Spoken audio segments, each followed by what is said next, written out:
Hi guys, welcome to our channel. మరోసారి captain అయిన demon Pawan. నిన్నటి ఎపిసోడ్లో డెమోన్ పవన్ తన కెప్టెన్ పదవిని వదులుకున్న సంగతి తెలిసిందే. తనకు న్యాయంగా కెప్టెన్ పదవి రాలేదన్న విషయాన్ని ఒప్పుకున్న డెమోన్ పవన్ మరోసారి ఆడి గెలుచుకుంటాను అని చెప్పిన సంగతి తెలిసిందే. దీనికి నాగార్జున కూడా అభినందించి ఒప్పుకున్నాడు. ఇక ఆ తర్వాత ఆదివారం ఎపిసోడ్ అనగా నేటి ఎపిసోడ్లో మనీష్, ఇమాన్యుయల్, భరణి మరియు డెమోన్ పవన్ మధ్య టాస్క్ పెడతారట. ఈ టాస్క్ మొదటి రౌండ్లోనే ఇమాన్యుయల్, మనీష్ అవుట్ అవ్వగా రెండవ రౌండ్లో భరణి, డెమోన్ పవన్ ఆడతారు. వీళ్ళిద్దరి మధ్య జరిగిన టఫ్ ఫైట్లో డెమోన్ పవన్ కాస్త చిన్న మార్జిన్తో గెలిచి మరోసారి కెప్టెన్ అయినట్టు తెలుస్తోంది. ఈ టాస్క్ కూడా సంచాలకుగా రీతు చౌదరి వ్యవహరించింది.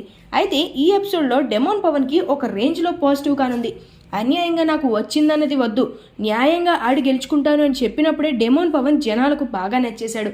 అయితే రీతు చౌదరి కనీసం ఈ టాస్క్ లో అయినా న్యాయమైన సంచాలకుగా వ్యవహరించిందా, నాగార్జున సమక్షంలో ఈ టాస్క్ జరిగిందా లేదా వేరే సమయంలో జరిగిందా అనేది నేటి ఎపిసోడ్ ని చూస్తే కానీ అర్థం అవ్వదు.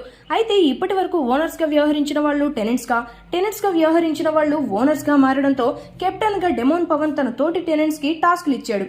మాస్క్ మ్యాన్ హరీష్ కి వంట పని అప్పగించగా ప్రియాకి అంట్లు మరియు బట్టలు ఉతికే టాస్క్, అదేవిధంగా శ్రీజాకి ఇంటిని క్లీన్ చేసే టాస్క్, పవన్ కళ్యాణ్ కి బాత్రూమ్స్ ని కడిగే టాస్క్లను అప్పగించాడు. రేపటి నుండి వీళ్ళు ఎలా పనిచేస్తారో చూడాలి. ఈ వీడియో మీకు నచ్చినట్లయితే లైక్ చేయండి, షేర్ చేయండి, సబ్స్క్రైబ్ చేయండి. Thanks for watching.